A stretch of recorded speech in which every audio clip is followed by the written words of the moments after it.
But thank you for attending today's talk, and thanks to Brian for organizing the event today. So the title of my talk, as you can see on this slide, is Prophylactic Rights, Sex Work, HIV/AIDS, and Anti-Trafficking in Sonagachi. And it is based on my current book manuscript. And it draws upon fieldwork that I had conducted in Sonagachi between 2011 and 2020. It actually ended in January, right before the pandemic. It was with Durbar Mahila Samanwaya Committee, a grassroots sex workers collective in Sonagachi, the iconic red light district in Kolkata.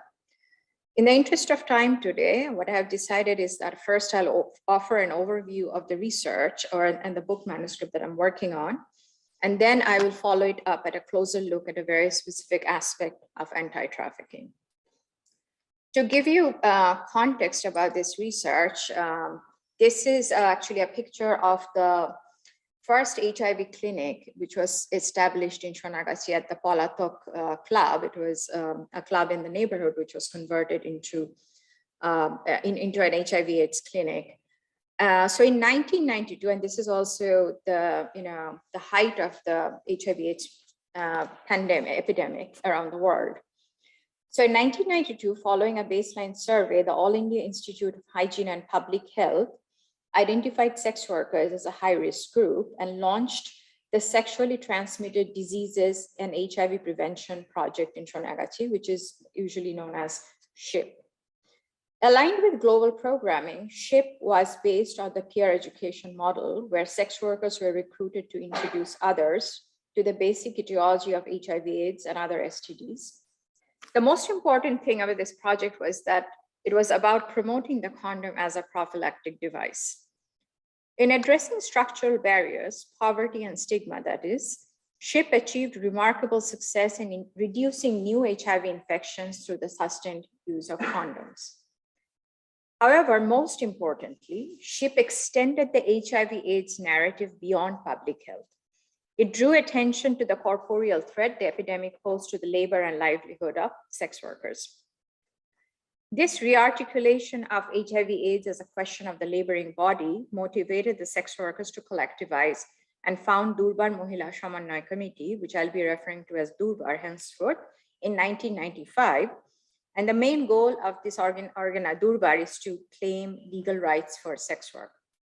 By 1999, Durbar took over the management of SHIP, now widely known as the Sonagachi Project. And in 1997, Durbar established the Self-Regulatory Board to prevent trafficking of minors and unwilling women into Sonagachi. That same year, Durbar was a key participant in drafting the Sex Workers Manifesto, which was adopted at the first National Conference of Sex Workers in India, which was held in Kolkata.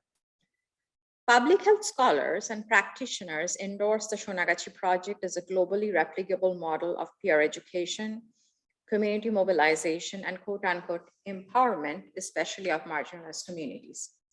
Durbar is also globally upheld as a grassroots initiative to demand the decriminalization of sex work and the amendment of anti-trafficking laws so that sex workers can safely access preventive medical services and also preserve their source of livelihood. In terms of thinking about why this research matters and why I decided to focus on Durbar, is that first, Durbar is a grassroots movement, and by which I mean that Durbar did not emerge through an NGO. There were no NGOs. It was, I mean, even the story of Durbar coming into being is actually very interesting, which I discuss in my book. So being a grassroots movement, what it also did was that it recalibrated the questions of risk and crime, which kind of defined Sonagachi as a red light district. Second, the movement developed outside the parameters of the women's movement in India. And I know I'm generalizing here a bit in terms of saying women's movement, but just for the sake of argument, Durbar did kind of develop outside of that. Durbar centered the question of labor on female sexuality, which was actually a very interesting shift because it challenged the Bhadralok, or the Bengali educated middle class politics of respectability, where female sexuality could be openly discussed and debated. Fourth, at a time when the abolitionist rhetoric is gaining strength globally alongside governance, feminism, to uphold sex workers' rights is rather challenging. Finally, and perhaps most notably, this is the first time we hear the voice of the sex worker herself as a political member, claiming her place as rights-bearing citizens of the nation state. In the book, I have developed this analytic framework based on my ethnographic data. I've named it the risk crime unstable. So the book actually critiques the uncritical adoption of sex work and sex workers as objective and a priori categories, drawing on intersectional feminist theory, postcolonial scholarship, social legal studies, labor historians, and others. The analytic framework overlays medical and legal anthropology. Through what I call the risk crime unstable, I trace the emergence of the sex work subjectivity at the confluence of the HIV/AIDS and anti-trafficking surveillance paradigms. I show how labor as a political category emerged through a complex duality where the sex workers both submitted to the surveillance regimes while also subverting them. Now, to elaborate a little more on my analytic framework, which I, as I said, is the risk crime unstable. The medical legal regime in India is especially, it's an interesting conundrum. Now, on one hand, the National AIDS Control Organization, which is the nodal agency for HIV/AIDS prevention programming in the country, has consistently used quote-unquote sex workers in their projects. In what is known as targeted intervention, this is part of the HIV prevention program. So in targeted interventions, sex workers are identified as high-risk groups and have been inducted into the National AIDS Control Program, which is in its 4th stage now in India.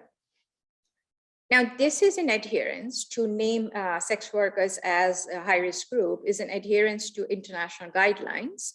However, I just want to note that since 2007, the UN AIDS has promoted the use of key populations just as a way not to stigmatize certain vulnerable groups. However, this change has not really taken much effect in India because the NACO, the National AIDS Control Organization, still refers to them as high-risk group. So once we have the medical system, the health system in place, but once we take a look at the legal system, the Indian legal system, which is a colonial vestige, still uses quote-unquote prostitute and prostitution. And further, laws regarding anti-trafficking and commercial sex in India is a deeply fragmented terrain and are erratically evoked by the state to penalize sex workers and violate their human rights. First, prostitution is conflated with trafficking, mainly in the Immoral Trafficking Prevention Act, which is the main legal piece in the Indian legal system. And on top of that, what you have is you also have the Constitution. You know, the Indian Penal Code also has a range of provisions already about kidnapping, about procuring, buying, selling minors, slavery, unlawful, compulsory labor, you know, and then Article 23 of the Constitution also prohibits trafficking human beings and other. Now, if we also go back just to the anti-trafficking laws in India, it's interesting to see how it actually emerges out of the 1920s Act, which was kind of triggered by anxiety over white slavery. And that was inherited by the post-colonial state in 1956. We have the Immoral Trafficking Act, which was known as the CETA. And in 1986, we have the current act, which is the Immoral Trafficking Act. And this is where clearly we can see that prostitution and trafficking are conflated. And this is really not the end of the story, because every time, and I will connect this back to the larger global apparatus of anti-trafficking, but there are also constantly bills and amendments being proposed. So 2016, there was a bill proposed, and it also passed the lower house of the parliament in 2018. And as recently as last year, there was another bill that was proposed, which is Trafficking in Person is a Prevention Act and Care and Rehabilitation. Now, the most recent bill is possibly the most heavy-handed one ever. It includes the death penalty, it involves the National Investigative Agency, and it also applies to quote-unquote offenders outside India. And it's also important, I mean, many of us already know this, that trafficking and anti-trafficking and migration kind of overlap in many ways in terms of securitization of the state. So this bill also has very important consequences for migrant labor routes between, say, India and Nepal, which have had open borders till the pandemic. So the legal pastiche in which it's always in a perpetual state of flux, notably since the early 2000s, which then you will see that it coincides with the surge of anti-trafficking rhetoric globally. What I want to also stress at this point, and this is a very important piece here, is that in all these bills that we see in a drafting of bills and all of that, not a single sex worker organization is ever consulted. The major consultation between the Indian state takes place with the abolitionist NGOs. So this is a very, very important thing to keep in mind while we do this. Now, once we then go into the global realm, we of course have the anti-trafficking Palermo Protocol from the 2000s, where they defined trafficking in person. What does it mean to consent? What does recruitment, transportation, transfer, all this mean? Who is a minor, and etc. and etc. So all of these kind of is defined. And in addition to that, we also have the US, publishing something called the Trafficking in Persons Report since 2000. Until 2010, the US did not really rank itself, but now they do. So they rank every country in the world in terms of how each country is doing on anti-trafficking prevention. So if you look at this slide, it's important here. So in 2006, maybe I should go back. So the Trafficking in Person report actually has 3 levels. So you have the tier 1, you have the tier 2, and you have the tier 3. Now between tier 1 is that you're doing great, tier 2 not so great, and tier 3 is like you're doing horrible. And there is another tier in between tier 2 and tier 3. It's called the tier 2 watch list. So tier 2 watch list obviously means that you are not doing great and you're sliding, and there's a very high chance that now you will be categorized as tier 3. So in 2006 is the first time that the US says in the Trafficking in Persons report that India has now been degraded to tier 2 watch list. And this continues till 2011. In 2011, India was promoted back to, or elevated back to tier 2. And last year, the report also says India is still in tier 2. What happens is, interestingly, is that anytime there is such a thing, the Ministry of Women and Child Development immediately starts issuing amendments and new bills in consultation with the abolitionist NGOs. So we see that because there was also an amendment proposed to the ITPA in 2006. Now, the recent bills which were introduced was triggered by the Global Slavery Index, which in 2018 said that India is home to 8 million people who are living in modern slavery, and India ranked 53rd alongside North Korea, which obviously upset India a lot.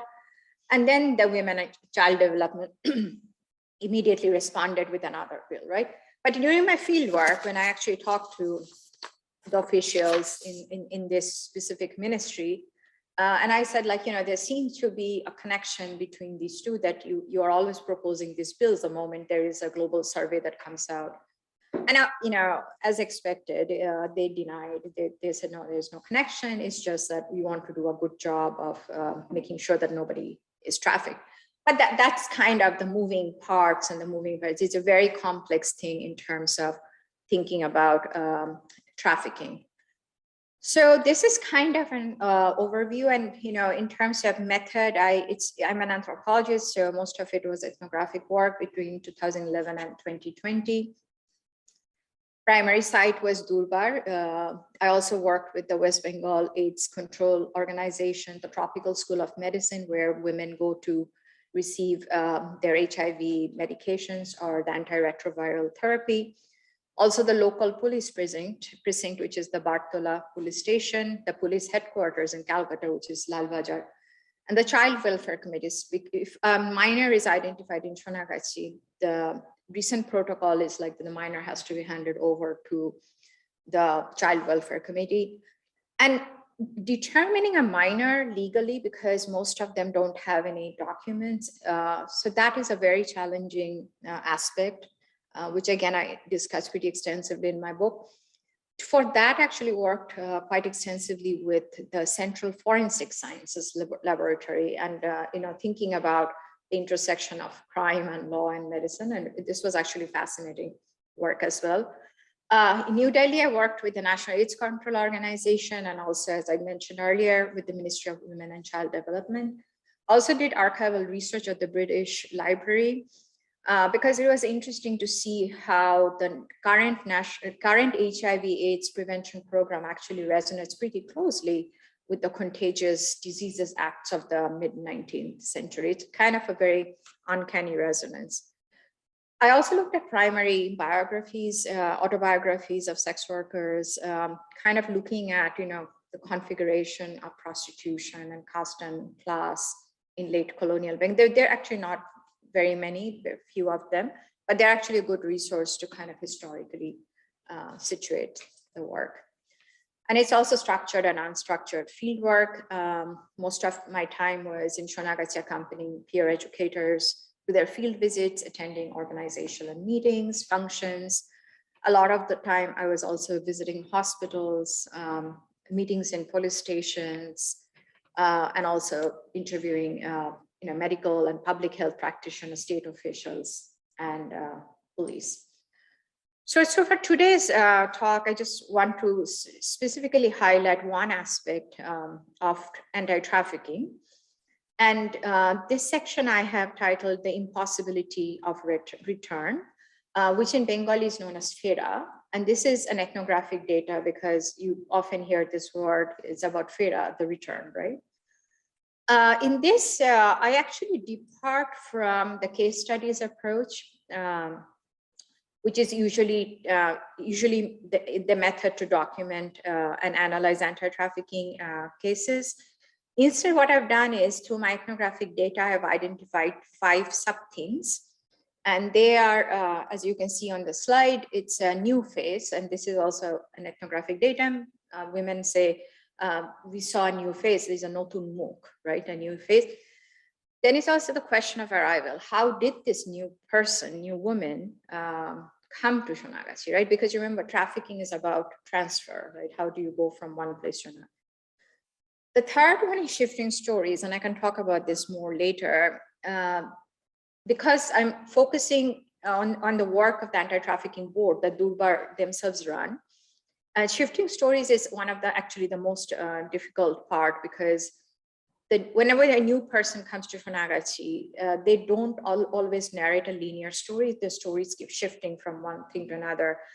And just to give you an idea, a session with the board for new entrant actually can last several days. And in my experience, the one that lasted the long was about a week, because the woman kept changing her version of the story. But I don't analyze that. I don't think of this as generally lies, but in a way for them to navigate a power structure.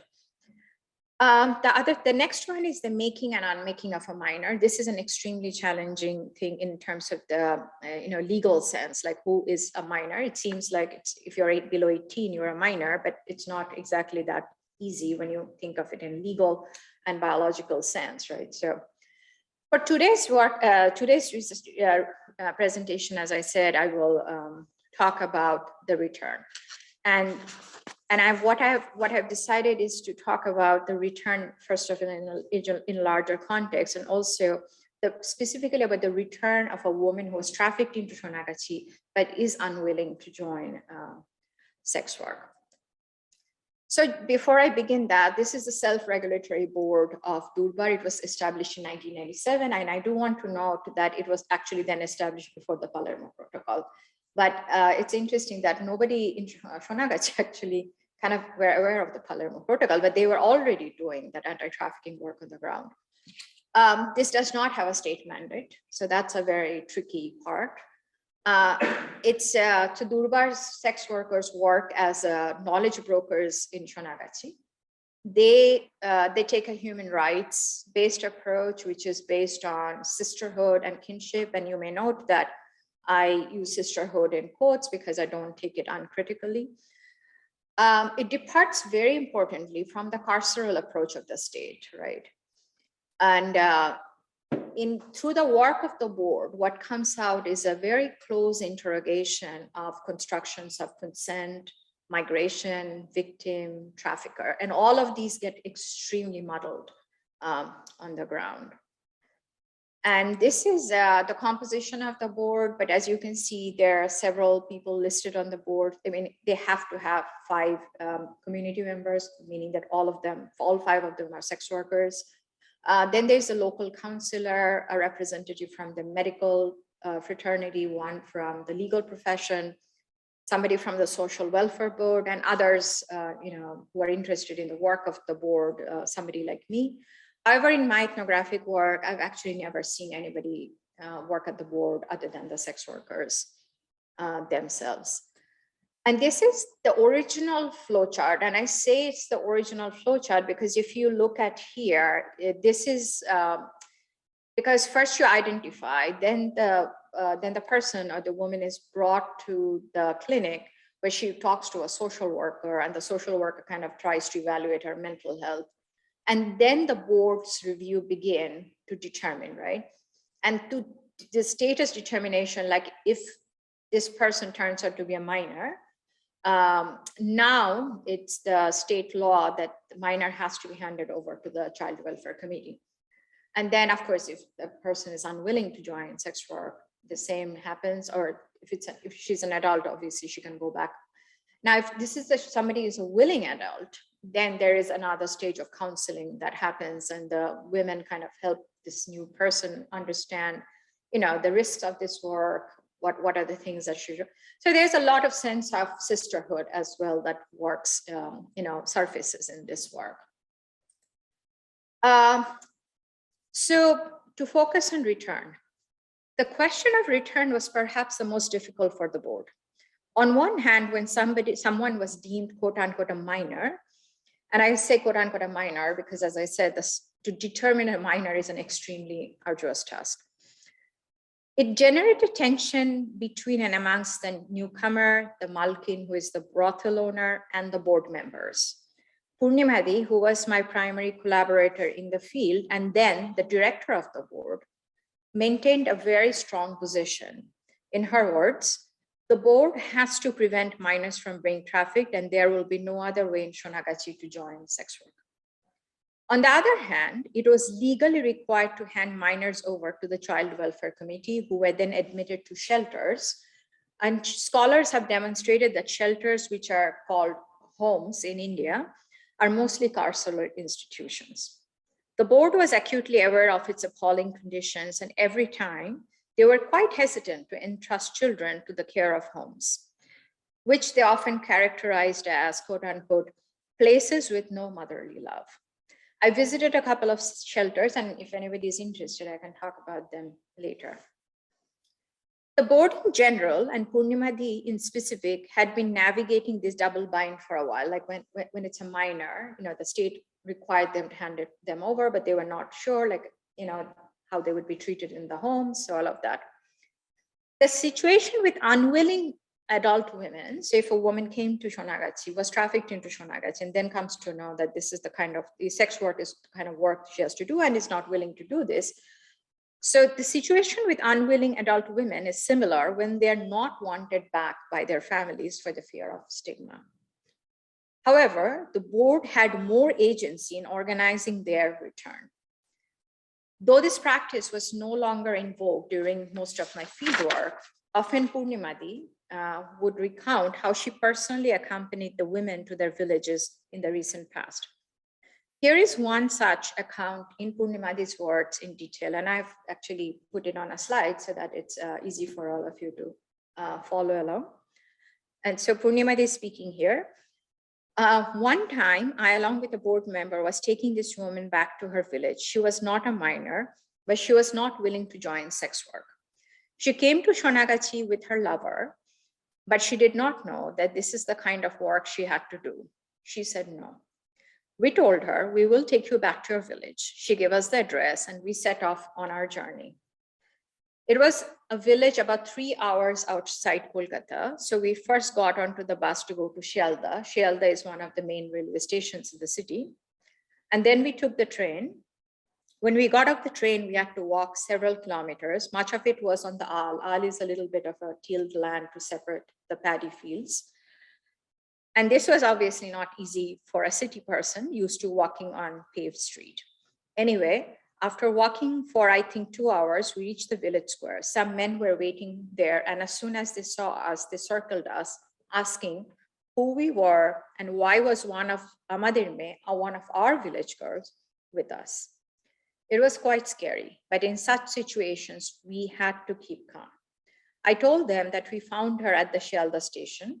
She got lost, and so we came to return her. Now, I cannot tell them that we found her in Sonagachi because her life would be over because of the stigma associated with sex work and even to be found in Sonagachi. Now, for many people in the villages, they may know nothing about Kolkata, but everybody knows about Sonagachi. And men from villages often come here, that is to Sonagachi, so we had to be very careful. They already knew that she was missing and somewhat suspected my story. So I started referring to them as my brothers. And I said, so this again, this is Purnimadi speaking to the group there. Dada, I know how difficult it must be for you, for one of your daughters to be lost in the big city. Aren't you glad that she's safe and has returned home? This worked well most of the time, but it was always important to keep in mind, whatever we say, we cannot give away the real story. We have to keep our sisters in mind. It took us a lot of effort, but I will say we did the anti-trafficking work as best as we could. Purnimadi held a silent pride in the work and was disappointed when Durbar decided to discontinue the restitution of trafficked adults. When I inquired about this decision, the primary reasons were lack of funds, but also increasing police surveillance on the work of the board, which was deepened by new abolitionist organizations accusing Durbar of pimping. So I want to, by now, I just want to also start wrapping up. So the return is actually a very important part of the anti-trafficking work, which we usually don't really get to hear in trafficking protocol discourses, right? As though you often hear about rehabilitation, right? But even that the return and the rehab, like these are kind of connected in many, many ways, which is very critical. And there was always, it was actually quite a difficult thing for them, for the board members, because, they would work within a framework of sisterhood, and there would be a lot of care work at the same time during the board session. So one would really never know how to, send somebody away, right? And if this is an unwilling woman, how would her family receive her of this, or this is a minor, how would she fare in a shelter? All of these questions were really difficult to. So it's not exactly a protocol like you follow one step after another and it's just a procedural thing. It actually involves a lot of human stories here. another time, it is another small vignette I wanted to share, is another time there was another young woman who was actually trafficked by her mother. And usually the story goes that the mother had lost the husband and all of that, and so they needed some form of earnings, so she sent the daughter with, but then when the daughter found out she doesn't want to do this work, so she will have to be sent home. So Durbar actually calls the mother back and says, like, you have to take your daughter, and the mother kind of breaks down. It's a very emotional moment, and she takes her back. But at the end of that, this is somebody else who was presiding the board that day, that one doesn't really know that if they actually have left. So later that afternoon, after the board session was over, Purnimadi actually looked rather concerned the rest of the afternoon, because she observed that, quote, who knows whether they left Sonagachi for Kalighat. Kalighat is the other red light district, or went back home. We will really never know. I feel like we could not save this young woman, just like others who leave Sonagachi or had to leave Sonagachi. So to conclude, I want to underscore that anti-trafficking work is inseparable from both a structural understanding and an approach based on human rights. Though this conversation has begun like a shift from the carceral to the human rights approach with the completion of the 20th year of the Palermo Protocol in 2020, the apparatus is nonetheless deeply rooted in a carceral approach. In specifically centering the question of return in relation to home, that is a place one returns to, we start seeing how the unity of the conceptual quote unquote victim as a legal monolith begins to unravel. Several women return to Sonagachi because the stubborn structural barriers of poverty endure and deepen. Yet it is in Sonagachi, many women eventually find a place they can call body or home. In other words, the brothel eventually becomes their home. So thank you all for your time, and I would be happy to answer questions.